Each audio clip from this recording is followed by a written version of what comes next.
bersamaku.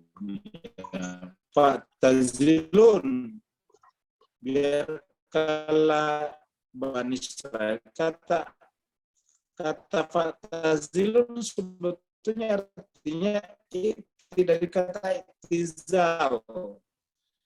Maksudnya putuskanlah, hentikanlah penindasan kepada Bani Israel dan biarkanlah Bani Israel pergi bersamaku.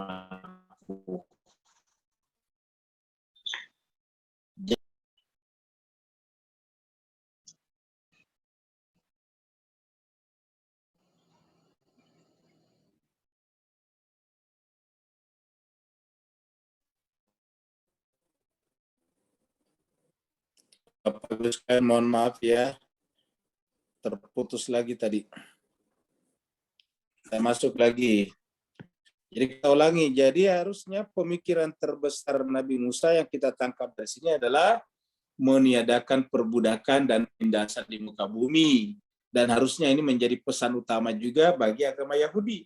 Karena bukankah agama Yahudi itu bermula dari Nabi Musa?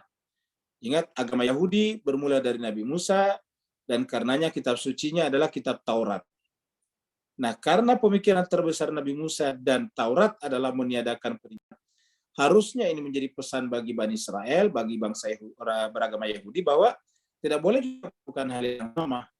Tetapi apa yang terjadi pada bangsa Mesir terhadap Bani Israel, sekarang dilakukan kembali oleh bangsa Israel terhadap orang Palestina. Jadi kejadian ini berulang, yang berbeda adalah posisinya. Kalau pada zaman Nabi Musa, posisi Bani Israel dalam keadaan tertindas, diperbudak. Sekarang terbalik, posisi Fir'aun, posisi Bani Israel diambil alih oleh Israel dan memperlakukan tertindas oleh bangsa Palestina. Sebagai artinya apa? Apa yang terjadi pada bangsa Israel sekarang atau Yahudi di Israel itu adalah telah bertentangan dengan ajaran terbesar Nabi Musa, dan karenanya bisa disimpulkan bahwa ini adalah tidak sejalan dengan Taurat mereka. Ini adalah sebuah ideologi ideologi lain di luar daripada konteks agama Yahudi. Itulah sebabnya tidak heran kalau tidak semua tidak penganut agama Yahudi setuju dengan dirinya Israel di atas tanah-tanah orang Palestina. Karena berdirinya negara Israel di atas tanah bangsa Palestina sebetulnya sama dengan mendirikan bangunan di atas api yang sedang membara. Mereka akan terus-menerus merasa ancam, mereka akan terus-menerus tidak pernah merasa bahagia ada di sana. Kenapa? Karena selalu ada ancaman dari bangsa Palestina, dan kemudian rasa ketakutan mereka terhadap Palestina itu terus meningkat. Kita lihat pada bulan Ramadan seperti ini terus-menerus mereka melakukan kejahatan terhadap orang yang beribadah di Masjidil Aqsa. Jadi sebagai berbahagia, inilah saya kira kejahatan terbesar. Kenapa? Karena orang yang beribadah diserang setiap tahun orang diserang di Masjid Al-Aqsa di Palestina. Nah, jemaah sekalian bahagia, dengan kian berbicara tentang kebebasan beragama menjadi absurd di tangan bangsa Israel yang ada di Israel sekarang. Jemaah berbahagia, ini adalah ilustrasi ketika bangsa Israel meninggalkan rame-rame Mesir, dipimpin oleh Nabi Musa alaihissalam dan saudaranya yaitu Harun. Pada Arab bahu, maka kemudian Nabi Musa berdoa kepada Tuhannya. Pada Arab bahu, ini kata-kata da'a orang di sini. Ya. Jadi da'a ini menunjukkan doa, yaitu Nabi Musa dan Harun. Pada Arab bahu, maka dia berdoa kepada Tuhannya. Jadi Nabi Musa berdoa kepada Tuhannya pada ancaman dari dari Firaun tadi dirajam. Apa kata Nabi Musa? Anna haula'i qaumun mujrimun. Wahai Tuhan,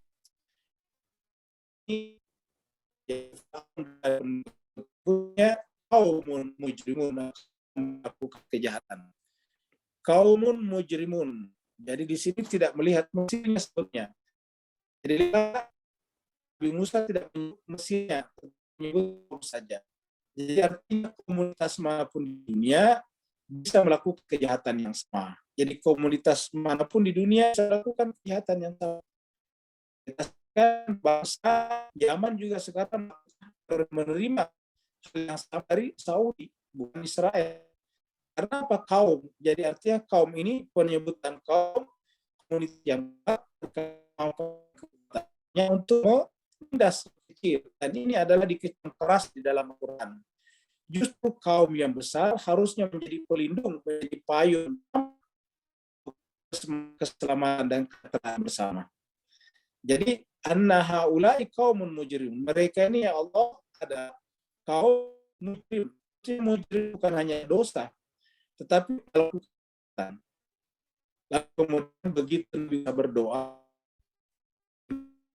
akan berdoalah akan dijawab, ternyata sudah dijawab Allah. Ayat 22, ini ayat 23. 23 ini jawaban Allah, ini Allah berfirman. Dan menggunakan huruf fa di sini. Ya. Jadi fa di sini adalah merupakan jawaban daripada doa Nabi Musa di sini. Da'arabahu anna haula'i qaumun mujrimun fa. Maka Musa yang mengatakan asri ya ibadi, berjalanlah. Dari kata asri lahir kata asro. Apa satu kata dengan asro? Asro berjalan di malam hari. Ini asri dailan. Subhanallah asro bihi lailan. Di sini berulang lagi. Jadi kalimat ini dengan surat Al-Isra. Surat Al-Isra itu namanya surat Bani Israel. Jadi ingat surat Bani Israel Asra bi abdi lailan. Ini mirip lailan. Allah berfirman di sini kepada Nabi Musa yang menjawab doanya tadi, berjalanlah bersama dengan hamba-hambaku yaitu Bani Israel yang cerdas lailan di malam hari. Jadi mintalah lailan di malam hari. Fasri di lailan, berjalan di bersama aku pada malam hari. Dari sini diartikan bahwa saya itu berjalan malam hari. Tapi kata Asra sendiri dalam bahasa Arab sudah berjalan malam hari. Kata lailan di sini penekanan saja kepada Nabi Musa bahwa tinggal dalam masjid di malam hari. Asalnya kalau di sini bisa ramai. Jadi malam hari itu berjalan. Jadi 1-2 hari sebelum ini orang-orangnya Nabi Musa sudah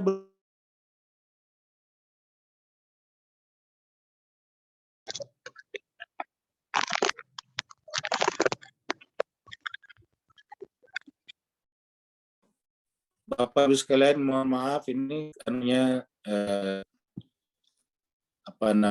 sambungannya kurang bagus, selalu putus-putus. Tapi tidak apa-apa, kita teruskan lagi ya.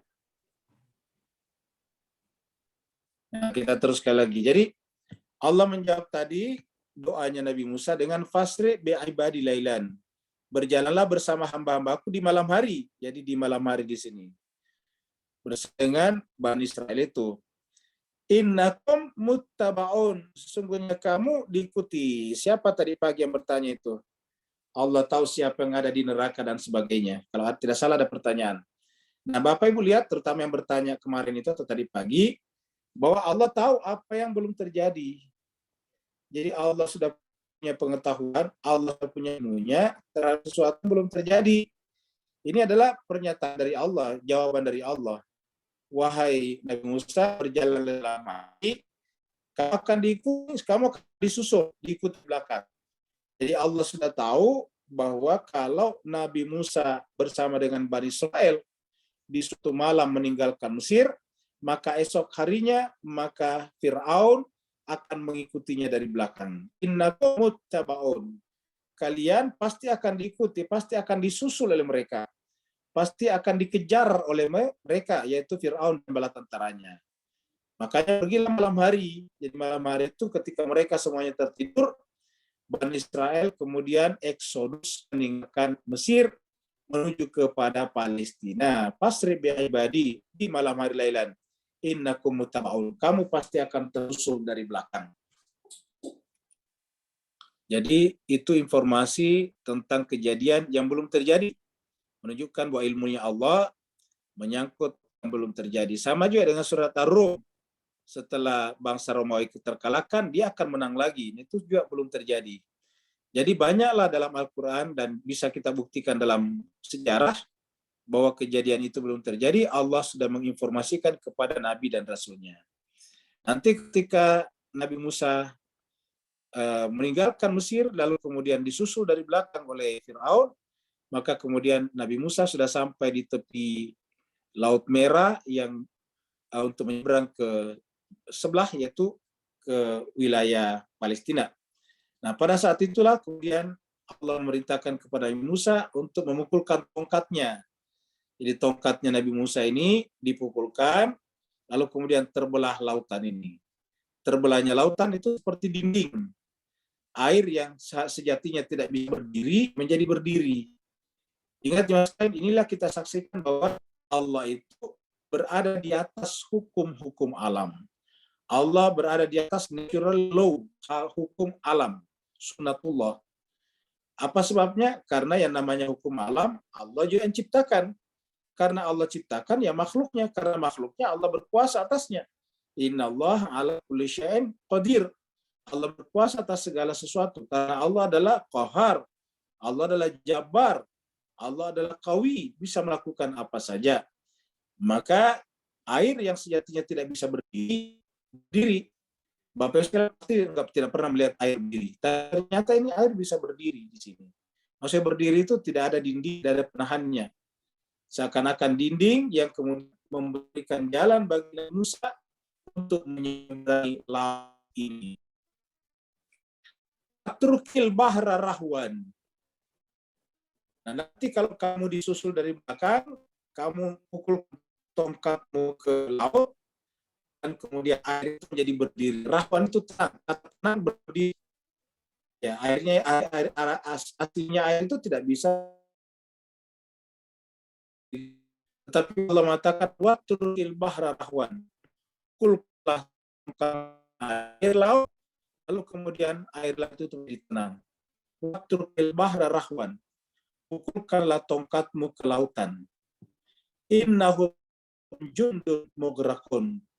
Sesungguhnya mereka adalah Fir'aun dan bala tentaranya. Innahum, sungguhnya mereka itu jundun adalah bala tentara yang akan watrukil bahra rahwan.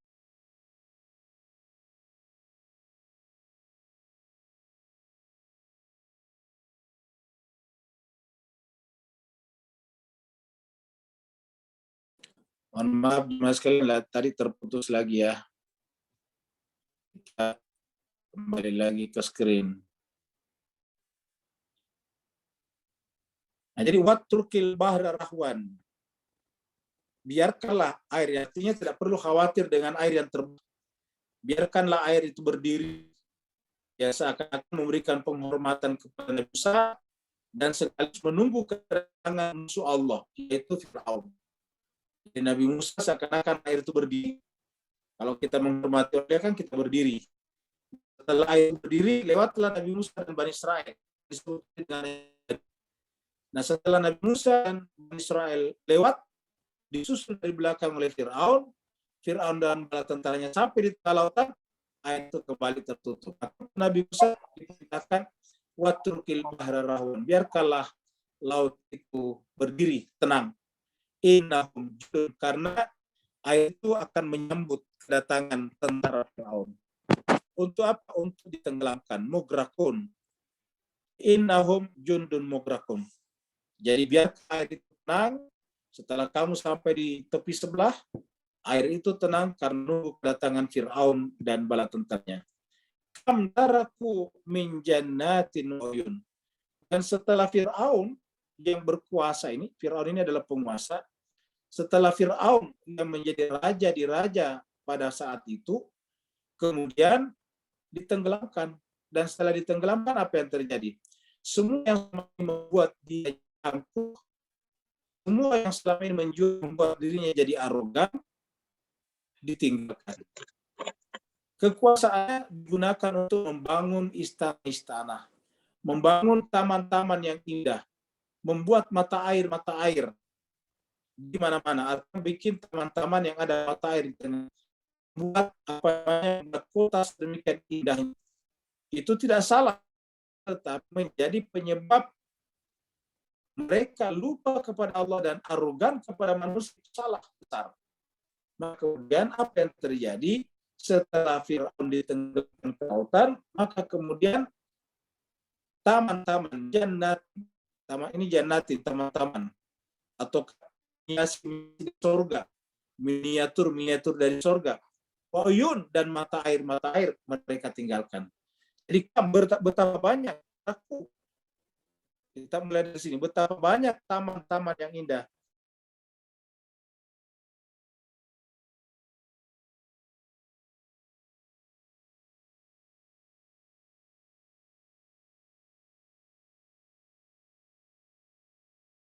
Bagus sekalian, terputus-putus ya.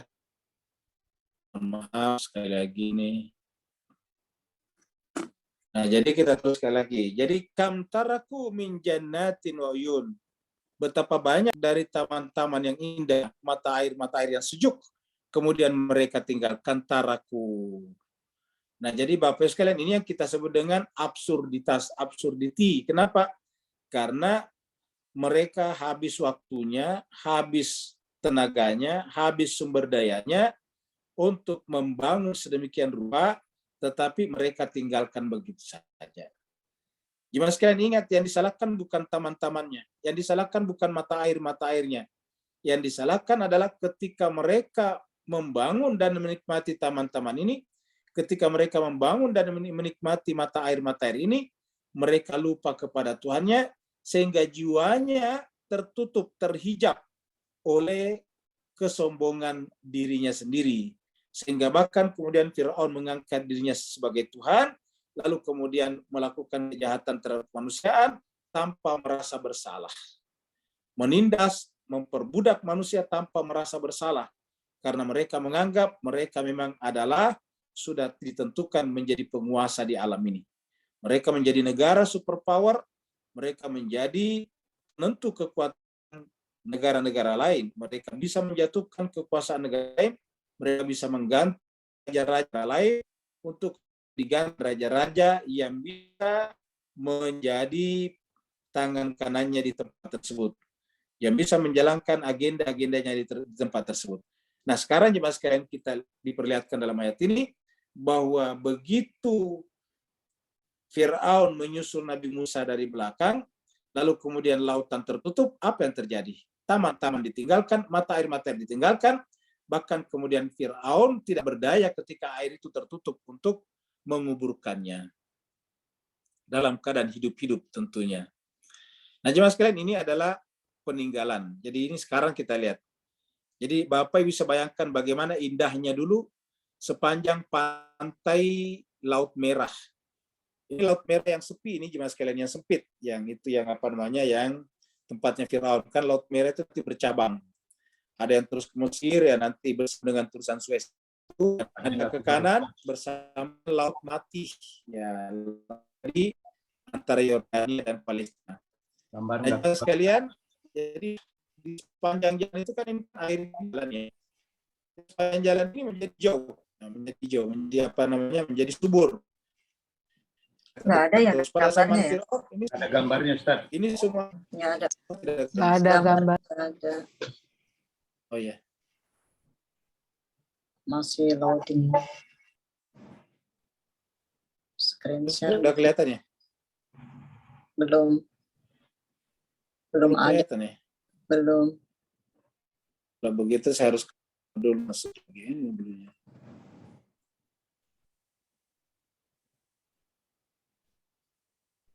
Suaranya juga masih putus-putus ya. Iya. Jaringannya tidak bagus. Nih ganti nomor nih provider tapi tidak bisa bagus. Mahal. Ini nggak bisa, jadi kita keluar dulu.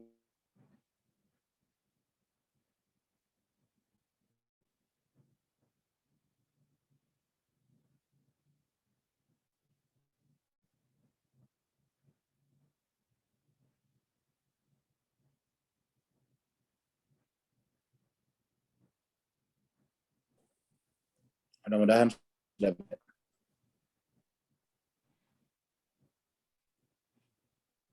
Ini udah kelihatan ya.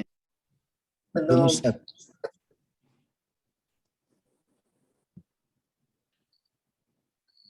Belum kelihatan ya? Belum, Pak. Belum Pak Ustadz. Belum ya. Ini belum. Ya, kalau begitu kita ganti dulu. Hmm.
Dan bagus.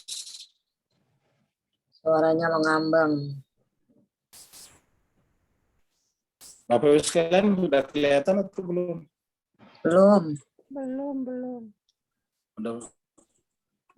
Udah kelihatan ya.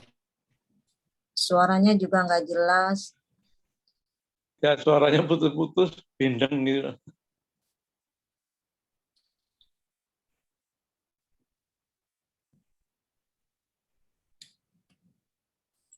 Ibu, Bapak Ibu, kelihatan Itu suaranya. Masih mengambang suaranya.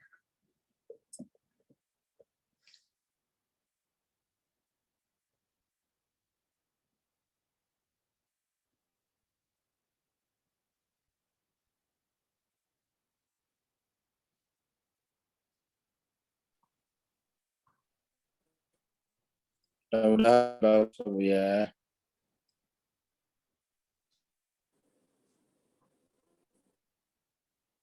Udah kelihatan belum? Belum. Gambar-gambar. Belum. Waduh, belum bisa ya. Kalau begitu saya bicara aja Pak Bu ya. Iya. Sampai sekalian dengar. Karena ini kayaknya jaringannya kurang bagus ya.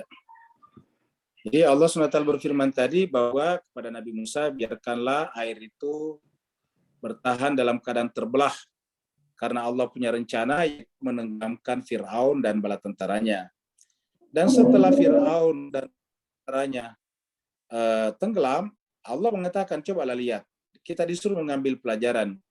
Betapa banyak taman-taman yang indah dan mata air yang mereka tinggalkan. Dan ini bukan hanya berlaku pada Fir'aun, berlaku pada kita semuanya. Artinya bukan salah kalau kita membangun taman-taman yang indah. Bukan salah kalau kita membuat mata air. Bukan salah kalau kita membuat kota-kota dan peradaban. Benar-benar benar. Artinya sungguh benar tindakan itu. Karena dengan cara seperti itu kan berarti bahwa kita mewariskan kepada generasi yang akan datang dengan warisan yang baik. Yang salah ialah apabila dalam proses membuat taman-taman itu, membuat mata air itu, membuat peradaban itu, membuat kota-kota itu, lantas kita menjadi arogan. Lantas kita menjauh dari Allah SWT, tempat kita berasal dan tempat kita akan kembali. Apa sebabnya? Niat kita menciptakan sesuatu dalam kehidupan ini adalah bagian dari perjalanan kita kembali kepada Allah Subhanahu wa taala. Jadi apapun yang kita lakukan dalam kehidupan dunia ini, mulai daripada mencari nafkah, menjalani kehidupan rumah tangga bersama dengan suami istri dan anak-anak kita, bertangga dengan tetangga-tetangga kita, jiran-jiran kita, dan seterusnya. Semuanya adalah dalam rangka bagian dari perjalanan kita kembali ke Allah, seperti yang tertuang di dalam pernyataan inna lillahi wa inna ilaihi raji'un. Kita semuanya ini berasal dari Allah, dan kita semuanya ini sedang berjalan kembali kepada Allah. Ilaihi raji'un itu artinya kita kembali. Ilah itu kan artinya ilahi. Jadi ilahi itu dua huruf dan hi. Ilahi, ilah itu kepada. Jadi wa inna ilaihi. Jadi kita ini semuanya ilah, kembali kepada Allah. Senang atau tidak senang kita akan kembali kepadanya. Jadi kita ini akan rujuk kembali kepada Allah Subhanahu wa taala. Itu sebabnya apapun yang dilakukan dalam kehidupan ini, maka itu ladang untuk memulai amal soleh, tetapi jangan sampai menjadi hijab di tembok yang sangat tinggi yang tidak percaya dari Allah Subhanahu wa taala. Di kalau seandainya Bapak menyaksikan gambar, di gambar ini saya menampilkan Sungai Nil yang di pinggir-pinggirnya itu adalah subur dan terbangun bangunan-bangunan yang indah dulu pada zaman Fir'aun. Tapi ditinggalkan wa maqamin. Jadi artinya mereka itu bukan hanya Fir'aun dan tentara-tentaranya, bukan hanya meninggalkan taman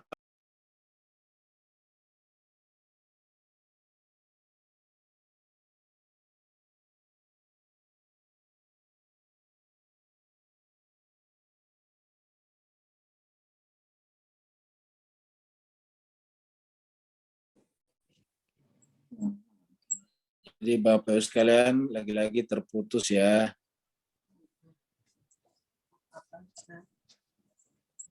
Nah, jadi Al-Quran mengatakan wazuru'in wa maqamin karim.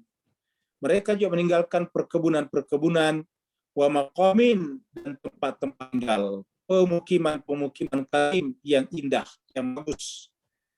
Wa na'matin, dan juga mereka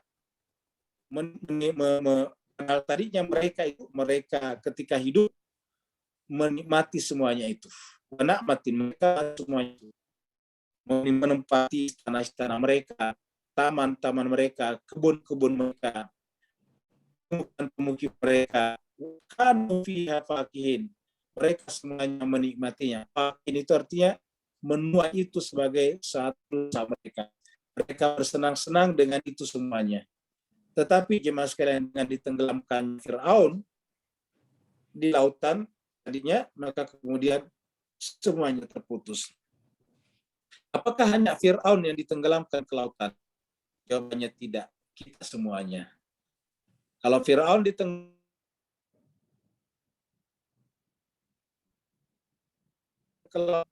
yang ada juga yang tenggelam di lautan, memang ada yang kapal tenggelam di lautan, perahu tenggelam di lautan.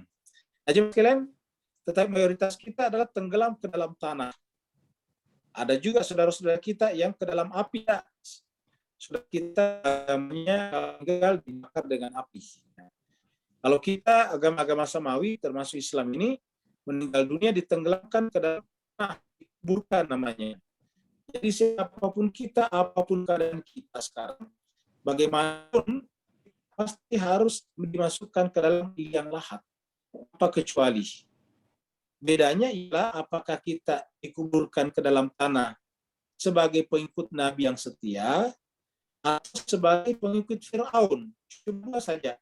Sebagai golongan Fir'aun, golongannya itu, atau golongannya para Nabi dan Rasul. Karena sama-sama akan berakhir dengan kematian, dan kematian itu kita dimasukkan ke tanah. Nah, kalau sudah mati, Bapak Ibu sekalian, kalau orang sudah mati itu kasarnya tidak berguna lagi. Jadi bahasa kasarnya tidak guna lagi. Karena tidak guna, tidak mungkin simpan di rumah.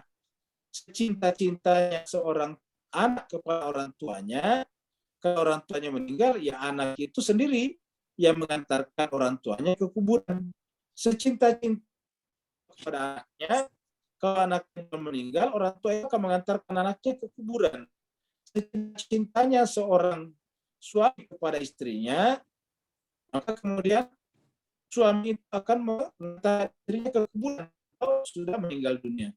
Secinta-cintanya istri kepada suami, maka istri nanti itu akan mengantarkan suaminya ke kuburan.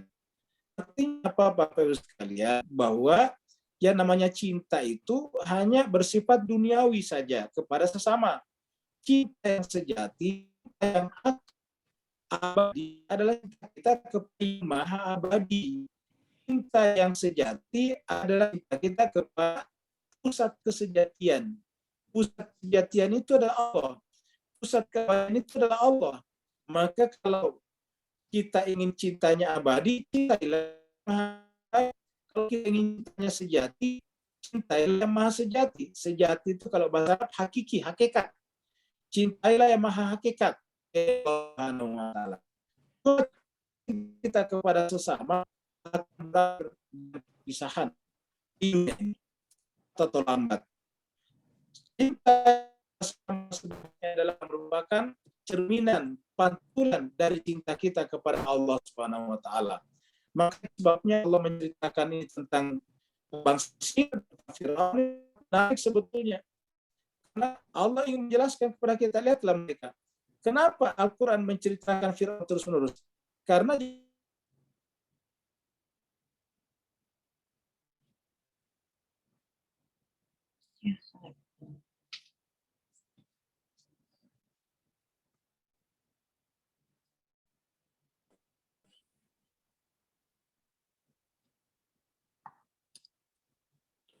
supaya kita juga, terutama para ulama, ustadz, para pemuka agama, agamawan, ketika berbicara di depan umatnya, cukup mengambil contoh-contoh dalam Al-Quran.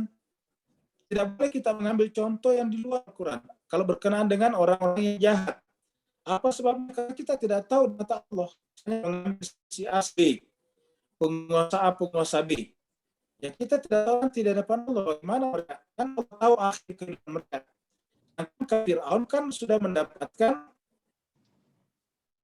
Allah bahwa Fir'aun itu mati tenggelam, lalu kemudian masuk ke dalam neraka. Semua ditinggalkan. Jadi sebaik-baiknya perumpamaan atau kacau adalah yang diangkat dalam Al-Quran. Jadi Ustadz ulama kalau berbicara tentang ini adalah yang ada dalam Al-Quran. Kita bicara Bani Israel tadi karena ada dalam Al-Quran. Kalau kita mengambil yang di luar Al-Quran, itu bisa bersifat subjektif. Misalnya kita tidak senang kepada penguasa tertentu. Kita tidak senang kepada kepala negara tertentu. Lalu kemudian kita mengibaratkannya sebagai Fir'aun. Ini adalah sangat berbahaya. Kenapa berbahaya? Penilaian kita sangat mungkin berbeda dengan penilaian Allah. Bagaimana kalau penilaian kita berbeda dengan penilaian Allah? Kita menganggap orang itu Fir'aun, sementara di mata Allah orang itu mulia. Ini berarti kita akan bermasalah. Kenapa? Kita menghina Allah muliakan. Oleh sebab itulah diceritakan berkali-kali dalam Al-Quran Fir'aun agar para alim ulama, para agama, para pemuka agama masyarakat ini selalu mengambil contoh-contoh yang ada dalam Al-Quran saja. Untuk apa? Untuk semua orang mengambil pelajaran. Kata semua orang, semua pihak. Hari ini kita bisa berseberangan dengan seseorang, tapi besok kita bisa berangkulan. Apa sebabnya? Dalam hal agama, berusaha menjadikan musuh menjadi kawan.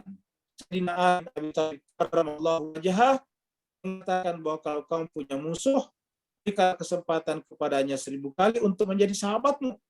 Dan kalau kamu punya teman, akan berikan kesempatan kali untuk menjadi musuhmu.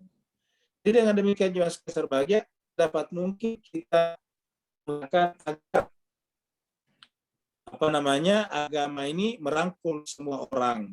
Jadi agama merangkul semua orang, agama apapun percayaannya. Kalau tidak, berarti kita tidak sedang menjalankan tugas-tugas kenabian. Nah inilah makanya kemudian Allah menceritakan Fir'aun. Bahwa Fir'aun ketika ditenggelamkan ke lautan,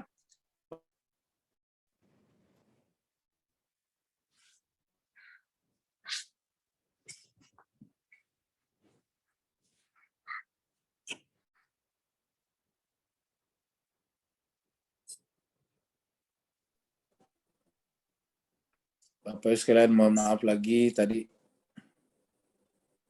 keluar lagi. Nah jadi mereka meninggalkan taman-taman, perkebunan-perkebunan dan juga rumah-rumah yang mewah. Dan mereka semuanya menikmatinya. Kanu fiha fakihun, semuanya mereka bersenang-senang dengan apa yang mereka miliki. Tetapi begitu mereka lewat di lautan dan air itu tertutup, mereka menyadari betapa tidak berdayanya mereka. Kalau Bapak Ibu sekalian bisa melihat ke layar saya, screen, saya lagi menampilkan lagi pinggiran-pinggiran sungai ini Laut Merah, ya Laut Merah yang menampilkan bagaimana tanaman-tanaman yang indah di sana. Nah, jadi Mas Keser bahagia, jadi sepanjang pinggir Laut Merah dan Sungai Nil itu yang ada adalah hijau. Apa sebabnya? Karena ada air di sana. Allah berfirman, "Kadzalika aurasnaha qauman akharin." Akhirnya apa yang terjadi? Semua yang dibangun Fir'aun tadi itu akhirnya diwariskan. Diwariskan oleh siapa? Kaum akharin, kaum yang lain. Kadzalika aurasnaha kauman akharin. Nanti setelah Nabi Musa kembali ke Palestina yang merupakan asal daripada Bani Israel. Ingat, Bani Israel itu adalah Bani Yakub. Yang dipanggil Israel itu adalah Yakub. Israel itu dari kata Asra tadi, berjalan di malam hari. Karena waktu itu Nabi Yakub adalah berpindah dari satu tempat ke tempat lain dengan ternak mereka. Berpindah dari satu oase ke oase yang lain, berpindah dari satu sumber air ke sumber air yang lain. Disebut Israel, selalu berpindah-pindah dan berpindahnya di malam hari. Bisa berpindah karena air habis atau bisa juga karena ada kekacauan di tempat air tersebut, airnya pindah lagi. Makanya Bani Israel adalah nama lain daripada Bani Yakub. Bani Israel adalah nama lain daripada Bani Yakub, anak-anak Nabi Yakub. Nabi Yakub ini adalah cucu daripada Nabi Ibrahim, Yakub bin Ishak bin Ibrahim. Nah, Bani Israel adalah anak daripada mereka. Nah, sebagai setelah bangsa Mesir tadi runtuh, lalu kemudian Bani Israel kembali ke Palestina. Palestina itu Nabi Yakub, karena Nabi Yakub lahir di sana. Tapi kakeknya Nabi Ibrahim, ingat, bukan orang Palestina, dari Irak sekarang. Ur itu adalah kota kecil di luar Babilonia pada itu. Jadi Ur itulah kecil atau perkampungan kecil di luar Babilonia. Dan di Ur itulah lahir Nabi Ibrahim. Dia pergi ke Babilonia, tinggal di rumah Paman Azza itu. Kemudian dari sana yang mulai dakwahnya mengingatkan manusia bahwa menyembah patung itu adalah sebuah kesalahan yang fatal, salah secara rasional, salah secara teologis. Jadi secara rasional tidak diterima akal, patung sebuah, sedangkan secara ketuhanan, karena alam semesta ada penciptanya. Jadi oleh sebab itu menyembah patung adalah keliru. Lalu kemudian Nabi Ibrahim mengingatkan kaumnya supaya berhenti menyembah.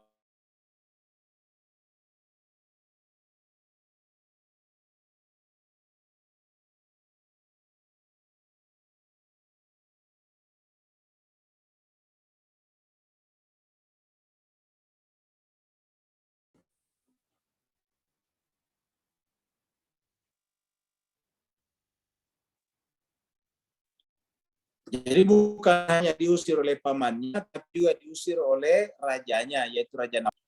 Sehingga kemudian Nabi Ibrahim meninggalkan Babilonia, berjalan menuju ke Palestina.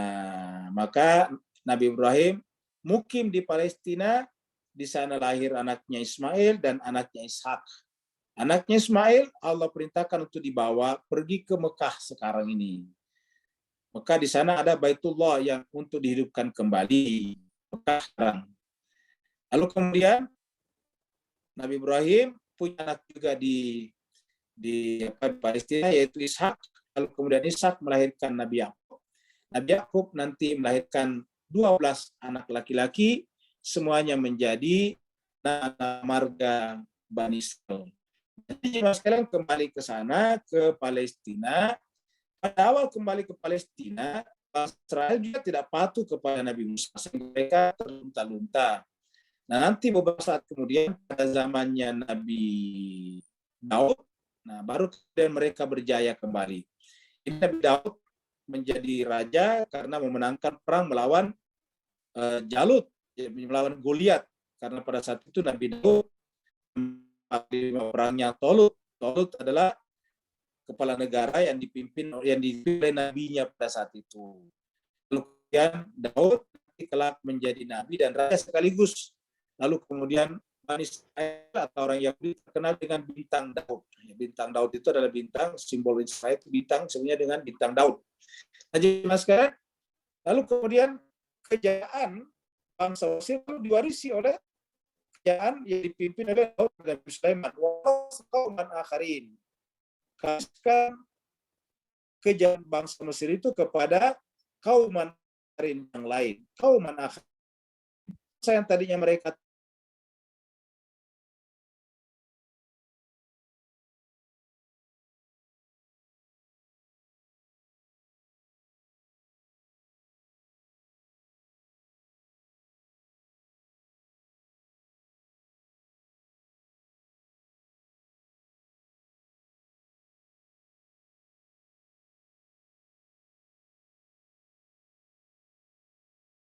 Bapak Ibu sekalian, maaf ya selalu ini terus.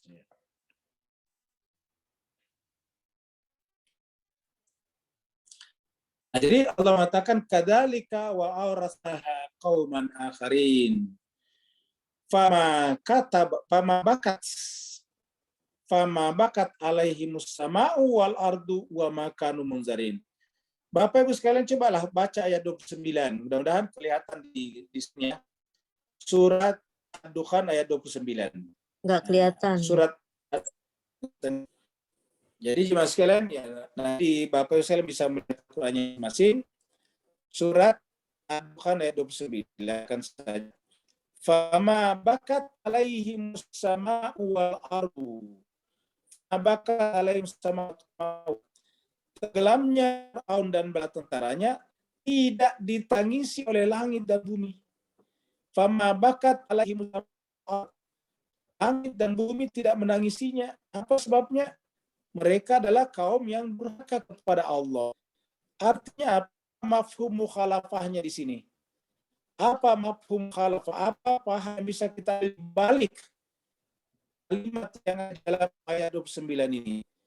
Ketika Firaun ditenggelamkan Allah ke dalam lautan, maka langit dan bumi tidak menangisinya. Artinya pada saat cucu Nabi dibunuh, terutama Al-Husain dibunuh di Karbala, itu adalah langit dan bumi menangisinya. Dan ini diabadikan oleh Imam Suyuti dalam bukunya Tarikh Al-Khulafa.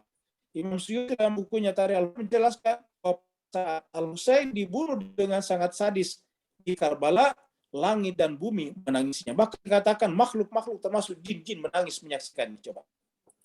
Bahkan menurut penuturan daripada Ummu Salamah, istri Nabi waktu masih hidup, itu menjelaskan, Ummu Salamah mengatakan bahwa dia melihat dalam mimpinya Nabi datang kepadanya dalam keadaan pakaian yang lusuh, rambut yang kusut, aut-autan. Lalu Ummu Salamah berkata kepadanya, wahai suamiku ya Rasulullah, ada apa dengan kami? Kok kamu datang kepadaku dalam keadaan rambut yang lusuh dan dengan pakaian yang kusut seperti ini? Nabi menjawab, wahai Ummu Salamah, saya baru pulang dari Ka'bah menyaksikan Al-Husain dibunuh dengan cara sangat sadis. Bangunlah, kamu lihat yang kutitipkan, lihatlah sekarang sudah penuh dengan warna merah. Begitu Ummu Salamah bangun dan langsung melihat botol yang dititipkan Nabi dulu yang berisi dengan tanah Karbala, tanah itu menjadi merah. Yang ini kita dalam ayat karena dikatakan bakat alaihi musama wal ard, langit isinya. Mukhalafahnya kalau yang meninggal atau yang mati, apalagi matinya dalam keadaan dianiaya, adalah manusia suci, adalah orang-orang yang terkait dengan Rasulullah, pasti langit dan bumi menangisinya. Kenapa? Rasulullah adalah rahmatal lil alamin. Maka ketika yang terkait dengan Muhammad bin Abdullah meninggal dunia cucunya, maka tidak ada di hari maknya. Yang ada adalah sama Allah, maka langit dan bumi menangisinya. Terhadap Firaun, langit dan bumi tidak menangisinya. Wa makanu munzarin, Firaun tidak diberikan mereka diberikan azab seperti yang selama ini mereka minta dari Nabi Musa. Wa makanu munzarin, dia tidak berikan tangguh sama sekali. Itu ayat 29. Sekarang ayat 30, ayat terakhir. Ya. Ayat terakhir, kalau ada Bapak bisa lihat gambarnya, ini adalah rombongan-rombongan Israel ketika mulai masuki ke Palestina. Dan di sana walaupun kita sampai ke dalam kota sebetulnya karena mereka menunda. Tapi suatu saat ketika mereka sudah mulai berjaya kembali, kita lihat mereka semuanya wajah-wajahnya beda dengan wajah-wajah Bani Israel yang ditindas di Mesir. Walaqad najjayna bani Israila minal adzabil muhin, dan sungguh menyelamatkan siapa? Bani Israel dari mana? Minal adzabil muhin, dari siksa yang menghinakan, yaitu siksa yang ditimpakan Fir'aun kepadanya, yaitu dipaksa bekerja siang dan malam, kurus kering, kalau meninggal dibiarkan begitu saja, kalau lapar makanan diberikan ala kadarnya saja, kalau jatuh sakit tidak dipedulikan, jatuh tertimpa batu tidak ditolong, begitulah. Kalau mereka terlambat bekerja dicemeti, sudah siap di sana pengawas-pengawas yang ditempatkan oleh Fir'aun, mereka dipaksa mengangkut batu-batu untuk membangun piramid. Dengan adzabil muhin, artinya siksaan yang sangat hina yang ditimpakan Fir'aun kepada Bani Israel. Ini diabadikan dalam Al-Quran supaya apa? Supaya dibaca Bani Israel betapa tidak menyenangkannya kalau dalam keadaan, betapa menyenangkan diperbuat, betapa tidak menyenangkannya kalau. Tetapi jemaah sekalian, seperti kita tadi, sekarang terbalik. Posisi Fir'aun diambil alih oleh negara Israel sekarang, dan posisi Bani Israel diambil alih oleh bangsa Palestina sekarang. Jadi dulu bangsa Israel, sekarang bangsa Palestina. Yang dulu tertindas sekarang menjadi penindas, yaitu Israel sekarang menjadi penindas orang-orang Palestina. Saban hari, setiap hari orang-orang Palestina dibunuh oleh tentara-tentara Israel dan rakyat Israel yang ada di perbatasan. Jadi masih sebagai dunia bungkam ini. Bicara tentang HAM tidak berlaku kalau yang melakukan kejahatan itu adalah Israel. Orang Palestina sekarang semakin tidak ada tanahnya. Bahkan pergi sholat di Masjidil Aqsa pun juga dirusuh oleh tentara-tentara Israel. Nah, Bapak Ibu jemaah sekalian berbahagia. Jadi, kalau banyak dibicarakan dalam Al-Quran tentang Nabi Musa, Bani Israel, dan Fir'aun, itu sebetulnya karena di akhir zaman ini terjadi kembali. Jadi ini menunjukkan bahwa Al-Quran adalah mukjizat. Kejadian Bani Israel Muslim terjadi kurang lebih 4.000 tahun yang lalu. Ingat 4.000 tahun yang lalu. Al-Quran ini turun 100 tahun yang lalu ketika Bani Israel itu belum seperti sekarang. Belum ada yang disebut dengan ideologi Zionisme yang dibangun oleh Israel. Belum ada kekuatan-kekuatan global yang dimotori oleh mereka yang berdarah Israel. Belum ada. Ketika Al-Quran turun, yang berjaya baru dua kerajaan besar, yaitu Romawi dan juga Persia. Romawi dan Persia. Dan Romawi dan Persia ini adalah juga bukan Bani Israel. Maka kita tahu Romawi yang kemudian ikut membunuh Nabi Isa, akan membunuh Nabi Isa di Palestina. Jadi pada saat itu belum ada tanda-tanda kalau Bani Israel itu akan berjaya kembali. Tetapi lihat Al-Quran. Banyak berbicara tentang Bani Israel, banyak berbicara tentang Nabi Musa, dan ternyata faktanya, kenyataannya, realitanya, ini kini kita menyaksikan bagaimana dunia dikuasai oleh orang-orang yang berdarah Israel dan terbagi dua, mereka ada yang jahat dan ada yang baik. Ingat, tidak semua Bani Israel juga buruk. Tidak semua orang beragama Yahudi itu buruk. Sama juga dengan kita Islam, ada yang baik, ada yang buruk. Kebetulan saja yang datang ke Palestina adalah yang buruk-buruk, yang punya keserakahan material, yang ingin merampas orang Palestina dan menegak di sana. Kita sering menyaksikan di televisi atau di berita-berita bahwa banyak juga rabai-rabai, banyak juga pendeta-pendeta Yahudi, banyak juga agama-agama Yahudi yang berdemo menentang pendudukan Israel di Palestina. Jadi artinya tidak semua orang Yahudi adalah pro negara Israel yang menindas Palestina. Begitu orang Islam juga begitu. Orang Islam juga tidak semuanya juga pro Palestina. Ada yang diam-diam mendukung Israel. Bahkan dia bersekongkol dengan Israel untuk menghilangkan hak Palestina terhadap negara dan terhadap tanah yang telah ditinggalkannya karena digusur. Ada bahkan termasuk beberapa negara Arab aliansi dengan Israel, hubungan diplomatik.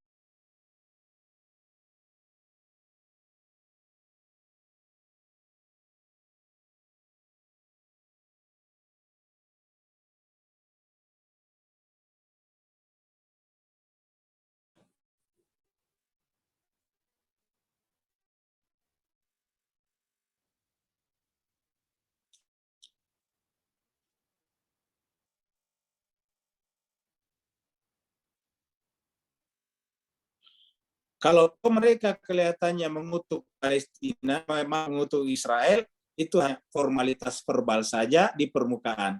Karena mereka diam-diam di bawah meja bekerja sama dengan Israel yang menindas. Al-Quran ini benar mujizat. Apa sebab turun 1400 tahun lalu dan kini kita saksikan kebenaran ayat-ayat tentang Bani Israel dan kenyataan orang ini. Mudah-mudahan kita ini jemaah sekalian berbahagia, pelajaran yang berharga daripada Al-Quran. Sekali lagi Bapak sekalian, kita melakukan bahwa Al-Quran itu tidak ras, Al-Quran itu tidak anti Israel, Al-Quran juga tidak anti Yahudi. Kita sudah Israel yang baik. Nabi Musa adalah bangsa Israel. Nabi Harun adalah bangsa Israel. Nabi-nabi yang lain Bani Israel. Tidak ada cerita yang seindah berkenaan dengan anak-anak Nabi kecuali Al-Quran dalam surat Yusuf. Dan di berbagai surat dalam Al-Quran dikatakan nabi-nabi dari Israel.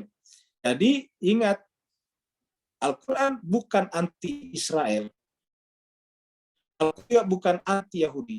Anti terhadap al-mujrimun, aku terhadap kejahatan.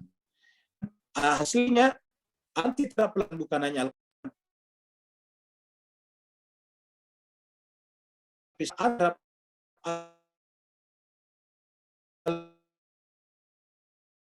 al-mujrimin, anti pelaku kejahatan, dan manusia juga memang tidak kepatan, maka artinya itu fitrah manusia itu sendiri. Cuma saja Islam Al-Quran itu dengan potret, dengan poster dan foto yang nampak. Nah, inilah tugas kita mengangkat Al-Quran, mentadabburi Al-Quran dengan saksama agar kita tunjukkan kembali bahwa inilah Islam yang sesungguhnya. Potret kemanusiaan di Al-Quran, yaitu persaudaraan, dengan cinta kasih, dengan hubungan yang disebut dengan litaraf, bersuku berbangsa-bangsa, berbeda agama, itu tidak bisa dipungkiri di dalam Al-Quran. Tidak ada. Tetapi tujuannya untuk litafarraq. Ulangi-lagi, tujuannya bukan litafarraqu tetapi litafu, untuk saling berkomunikasi, untuk saling tolong menolong. Alal birri wa bangsa tapi seluruh manusia, yaitu bertolong-tolongan membantu kalian dalam kebajikan dan takwa.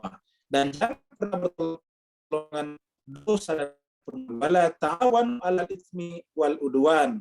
Jangan pernah bertolong-tolongan dalam dosa. Itu juga di dalam surat Inna khalaqnakum min dzakarin wa untha wa ja'alnakum 'uban wa qabaila lita'arafu inna akramakum 'indallahi atqakum. Seluruh manusia artinya di mana juga, di ujung utaranya sampai ujung selatan, di mana, dan ujung barat Maroko sampai ujung timur daripada Fiji. Seluruh manusia di mana ada sama, adalah Allah SWT, suku dan berbangsa, bukan untuk saling menyindir, bukan untuk saling mencelah, bukan untuk saling memperbudak, kenal mengenal. Dan di dalam interaksi antar kemanusiaan antar agama, yang mulia bukanlah yang bahasanya atau, tapi yang mulia itu adalah yang bertakwa. Innakum ilallahi atqakum. Apa itu bertakwa?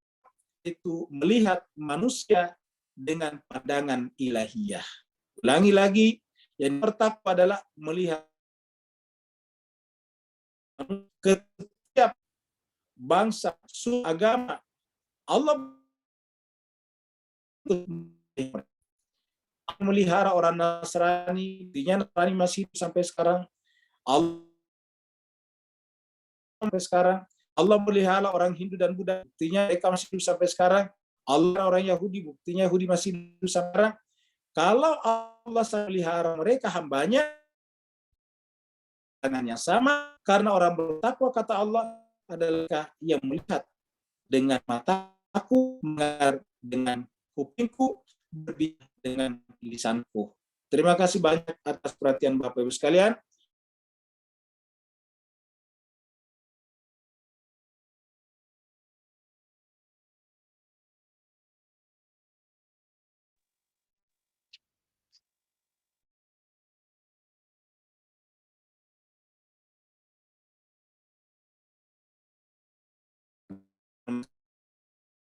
Terus ya, mudah-mudahan tidak mengurangi kehusyuan kita dalam menyimak ayat-ayat suci Al-Quran. Insya Allah Allah memandang hati kita, bahwa kita tulus ikhlas mendekatkan diri kepada bersama dengan kitab suci. Banyak dipersilakan. Waalaikumsalam. Waalaikumsalam warahmatullahi wabarakatuh. Silakan. Bismillahirrahmanirrahim. Ustaz,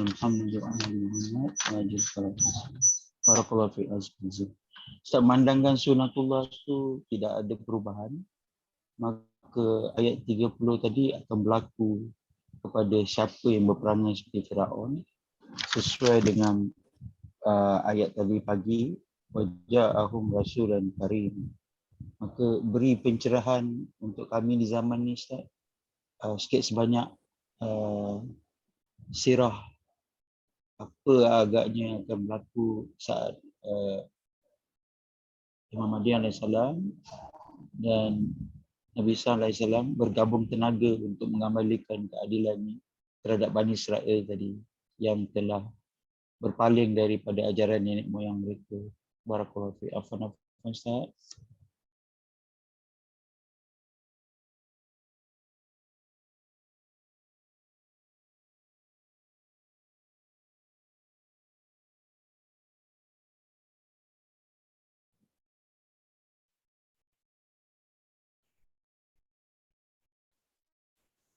Keluar kali Ustaz. Keluar ya Ustaz ya. Keluar. Udah masuk.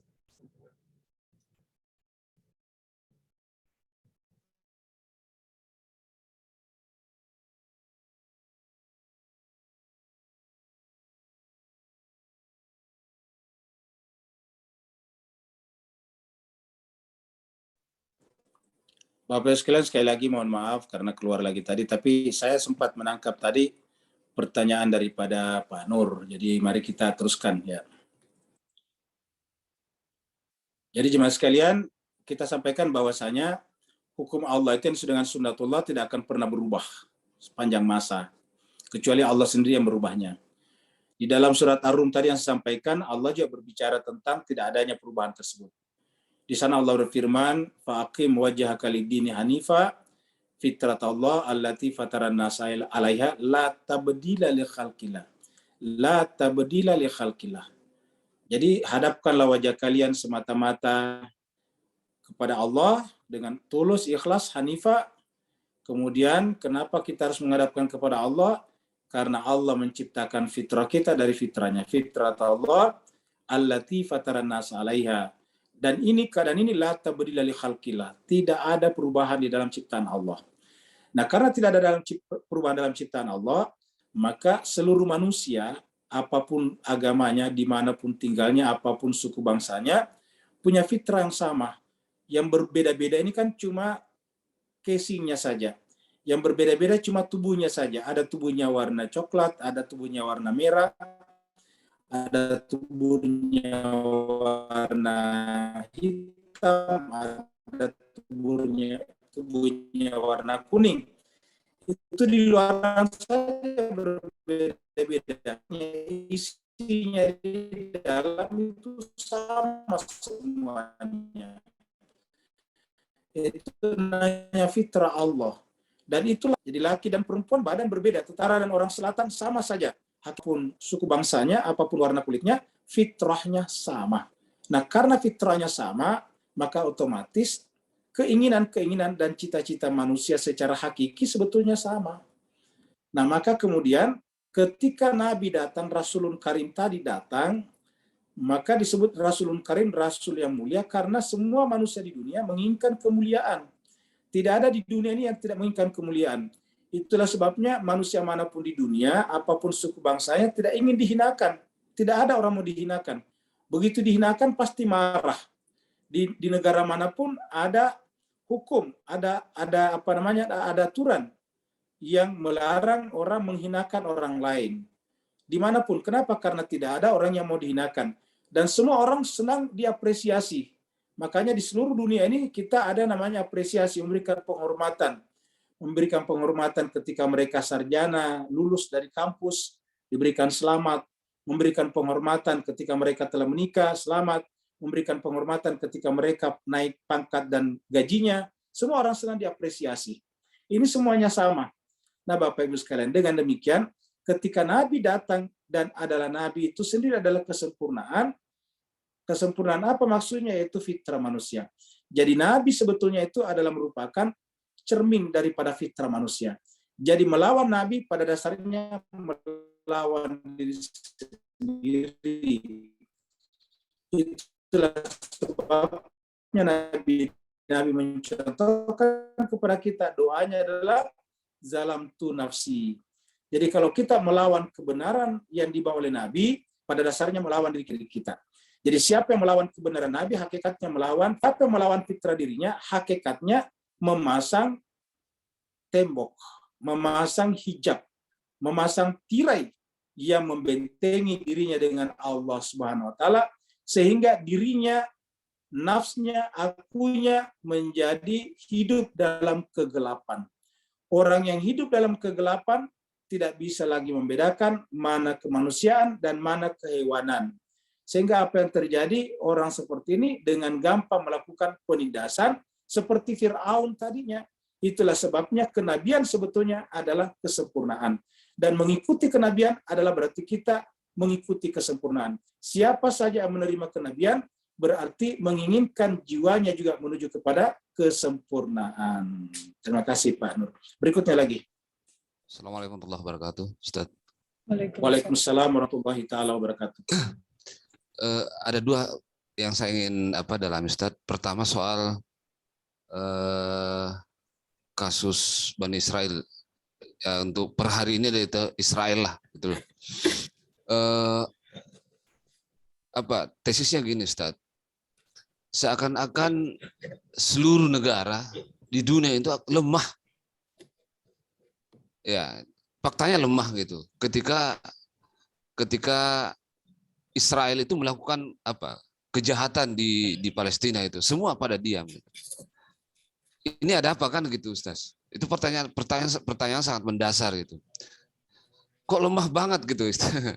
Gemes kita melihatnya gitu. Kok semua negara kok pada lemah menghadapi Israel itu? Kita tahu memang bahwa Israel ini hanya proksi dari negara besar yang namanya Amerika gitu kan.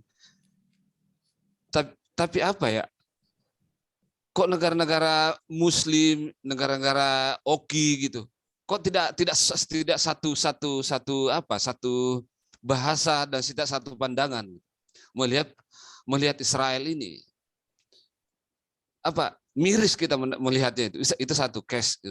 Kemudian yang kedua terkait dengan ruh dan fitrah, Ustaz.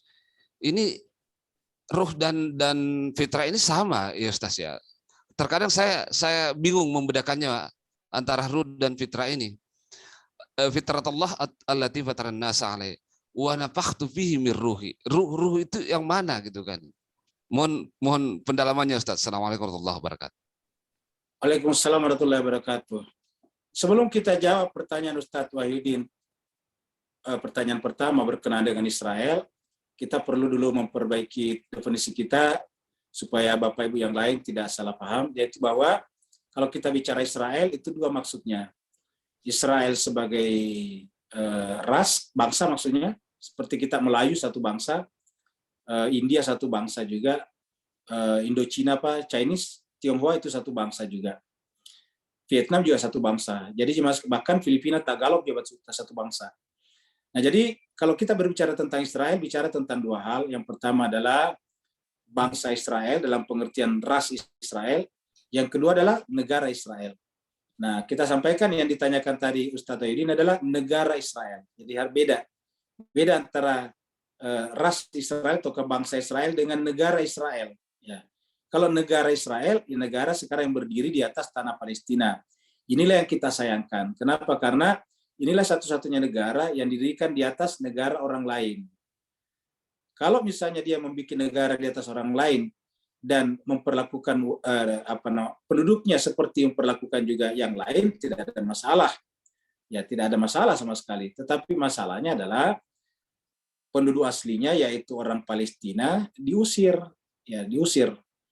disingkirkan, tidak boleh tinggal di Palestina. Ya.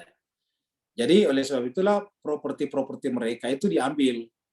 Lalu kemudian diperluaslah wilayah negara ini. Sehingga kemudian berdirilah negara baru di atas negara Palestina. Baru kemudian orang-orang Israel yang berasal dari berbagai negara dimasukkan ke sana. Sehingga datang ke sana rata-rata punya paspor dua warga negara Israel sendiri dan juga negara lain.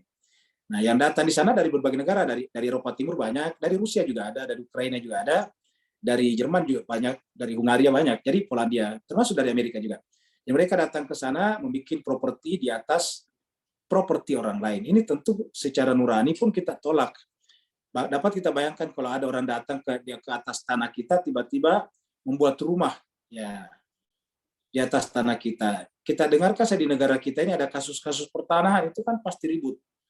Ada orang tiba-tiba membikinkan sertifikat tanah orang lain, itu pasti ribut tuh. Ya, kasus di Indonesia kan sering kita dengarkan itu. Bahkan termasuk korbannya orang tua daripada Pak Dino Patijalal. Itu kan pasti ribut. Kenapa? Karena tiba-tiba tanahnya orang dibikinkan sertifikat lain. Nah, itu per orang itu ribut, apalagi kalau sebuah komunitas besar tiba-tiba diusir dan tidak boleh tinggal di atas tanah-tanah mereka. Nah, harusnya bangsa-bangsa di dunia menghentikan ini, bukan benci kepada Israel, tapi benci kepada pengambil alihan tanah. Di negara kita saja ada saja pemerintah bikin tol, itu harus diselesaikan baik-baik dengan warga. Kalau tidak, itu pasti akan ribut di mana-mana. Yaitu baru tanah sepetak-sepetak, artinya bukan negara. Ada negara, padahal itu yang untuk kepentingan bersama juga. Tapi yang namanya tanah tetap sangat sensitif. Ya, tidak bisa. Walaupun pemerintah tidak bisa mengambil tanahnya rakyat begitu saja. Harus dikasih ganti rugi supaya rakyat itu bisa membeli tanah di tempat lain dan membuat rumah lagi yang lebih layak. Seperti itu. Nah, ini tidak begitu terjadi di Palestina. Kenapa? Karena tanah-tanah mereka dirampas, lalu mereka tidak diberi hak sama sekali. Inilah yang menjadi masalah sebetulnya. Dan inilah yang kita bicarakan dengan negara Israel. Nah, pertanyaan kenapa tadi Oki misalnya, dan sebagian negara Islam tidak berdaya. Ini karena memang struktur dunia itu sudah dirubah. Sejak Perang Dunia Kedua selesai, tahun 45, kan ada namanya The New World Order, tatanan dunia baru. Tatanan dunia baru itu dibikin hierarkinya. Yang paling tinggi itu adalah para pemenang Perang Dunia Kedua, yang kemudian menjadi pemegang mandat, pemegang pemegang saham di PBB, yaitu 5 negara yang disebut dengan pemegang hak veto, yaitu Amerika, Inggris, Prancis, Rusia, dan Cina. Dan di 5 pemegang hak veto ini juga terjadi struktur juga. Yang paling tinggi itu 3 pertama, Amerika, Inggris, dan Prancis. Yang di bawah itu sedikit adalah Rusia dan Cina. Dari segi hierarki, walaupun hak vetonya sama. Artinya bahwa haknya dalam veto tetap sama. Tetapi kita lihat dalam hierarki itu ada struktur juga. Nah, jadi kalau kita bikin piramidanya, yang paling di atas itu Amerika, terus Inggris, Prancis, kemudian di bawahnya Rusia, Cina, di bawahnya lagi negara-negara Eropa lain, di bawahnya lagi, dan seterusnya. Begitulah. Dan kebetulan negara-negara mayoritas Islami rata-rata berada di kaki piramida. Apa artinya negara berada di kaki piramida sosial? Yaitu bahwa penguasa-penguasanya, terutama raja-rajanya, sistem kerajaannya sangat membutuhkan dukungan dari negara besar tersebut. Karena kalau tidak, dia berhenti menjadi sistem kerajaan. Dia bisa runtuh, dia bisa dijatuhkan oleh rakyatnya sendiri. Nah, atas dasar inilah, lalu kemudian banyak negara mayoritas Islam tidak berdaya menghadapi Israel. Bukan Israelnya sebetulnya, tapi struktur dunia yang disebut dengan The New World Order itu, tatanan dunia baru itu. Nah, dengan demikian harapan kita kepada negara tidak terlalu besar. Harusnya yang kita perbanyak adalah individu-individu, orang per orang. Dan ini banyak. Dan ini bukan hanya dari Islam. Terus terang, Mas sekalian, kita bisa buktikan bahwa ada individu-individu, ada person-person yang tidak beragama Islam, tetapi pemihakannya kepada bangsa Palestina itu luar biasa. Ingat, wanita yang meninggal karena dilindas oleh bulldozer-nya Israel, itu juga bukan orang beragama Islam. Artinya apa? Ketika berbicara tentang pemihakan Palestina, ini masalah kemanusiaan, bukanlah masalah agama. Di Inggris ada seorang tokoh yang sangat terkenal karena pemihakannya kepada Palestina. Namanya George Galloway. Kita bisa searching semua ceramah-ceramahnya George Galloway dan aktivitas-aktivitasnya. George Galloway ini adalah orang Inggris asli, orang Anglo-Saxon. Tetapi cuma sekali yang berbahagia, itu luar biasa pemihakannya kepada Israel. Kita ini tidak ada apa-apanya dibanding dengan George Galloway. Nah, walaupun tentu mendapatkan permusuhan dari berbagai tempat. Ada beberapa dosen di perguruan tinggi di Eropa juga yang dipecat karena pemihakannya kepada Israel. Jadi sebetulnya secara individu banyak. Dan menurut saya ini yang harus kita perbanyak. Jadi kalau berbicara tentang negara, kayaknya tidak bisa berharap banyak selama struktur dunia masih seperti sekarang ini. Ya. Kemudian yang kedua adalah berkenaan tadi dengan apa tadi ya Pak Ustaz Aidin, yang nomor 2 lupa tadi. Ruh dan fitrah. Ustaz. Ya, ruh dan fitrah tadi. Apa perbedaannya? Nah, kita sampaikan di dalam berbagai ayat Allah mengatakan wa nafakhtu fihi min ruhi. Itu di surat Al-Hijr dan surat Shad. Dikatakan wa nafakha fihi min ruhihi, itu dalam surat As-Sajdah, surat sujud ayat 9 atau ayat 10. Wa nafakha fihi min ruhi, dan dia meniupkan kepadanya ruhnya. Jadi kesimpulannya, ruh itu adalah disandarkan kepada Allah. Lalu apa bedanya dengan fitrah? Informasi satu-satu yang kita dapat, pemberian langsung Allah kepada manusia adalah ruh. Wa nafakhtu fihi min ruhi. Dengan demikian, yang disebut dengan fitrah, yang disebut dengan akal dan sebagainya, itu adalah nama lain daripada ruh. Ya, jadi kenapa disebut dengan fitrah? Karena berasal dari Allah. Fitrah itu adalah permulaan. Fatara itu kan permulaan. Makanya ada surat Fitr dalam Al-Qur'an. Fatara itu ada juga kata-kata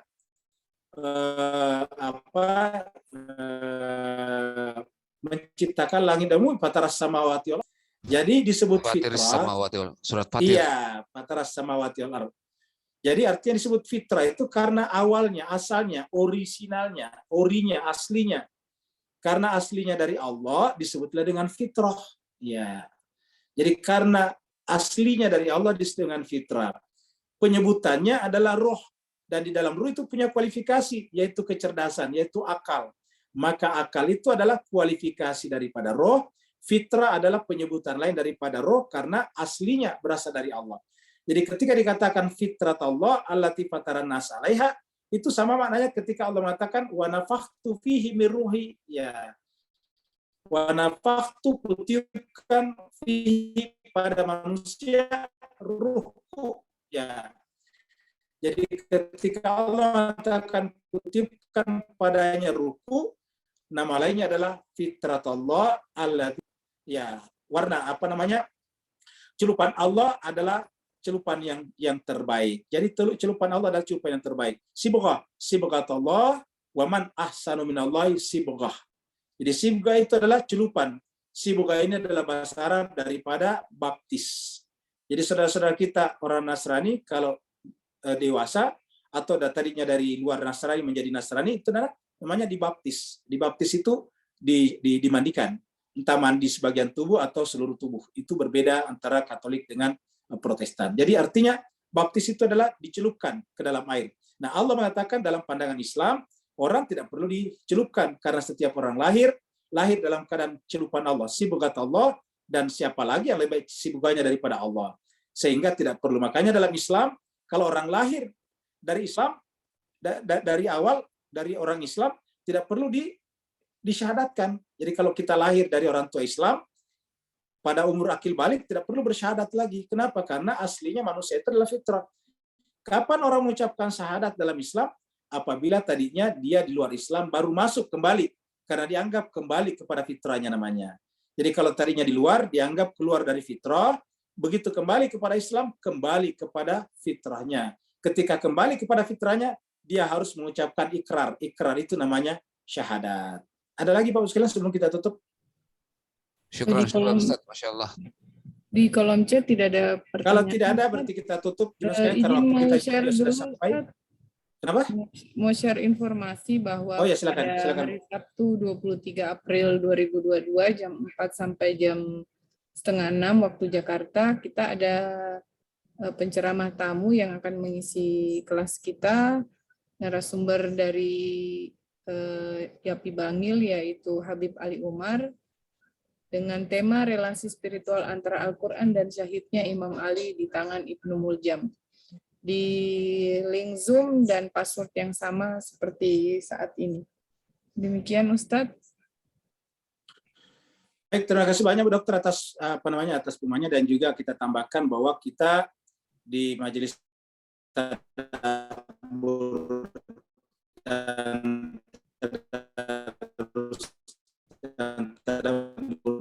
kita ini juga menerima sedekah, fidyah, dan kafarat, zakat, infak, sedekah, zakat mal atau zakat fitrah, begitu juga kafarat dan fidyahnya kami terima paling lambat nanti pada malam takbiran. Itu sudah ada di pengumuman nomor rekeningnya dan kepada siapa dikonfirmasi.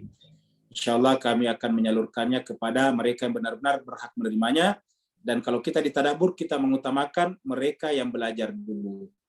Karena mereka yang ingin mendekatkan diri kepada Allah SWT, kita utamakan mereka yang ingin takarrub kepada Allah.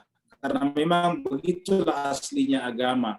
Mendahulukan para pelajar-pelajar agama itu di dalam dunia Islam harusnya tidak boleh membayar. Kenapa? Karena mereka adalah yang cita-cita lainnya untuk mendekatkan diri kepada Allah. Mereka ini namanya muharrar. Mereka ingin membebaskan diri dari urusan-urusan lain dan hanya memperdalam agama Allah SWT saja. Terima kasih banyak atas kesertaan Bapak Ibu sekalian. Dengan teriring doa, semoga Bapak Ibu semuanya diterima puasanya dan diangkat derajatnya sebagai hamba-hamba Allah yang bertakwa, sehingga nanti ditempatkan di akhirat di tempat yang semulia-mulianya. Wassalamualaikum warahmatullahi taala wabarakatuh. Waalaikumsalam warahmatullahi wabarakatuh. Assalamualaikum warahmatullahi wabarakatuh.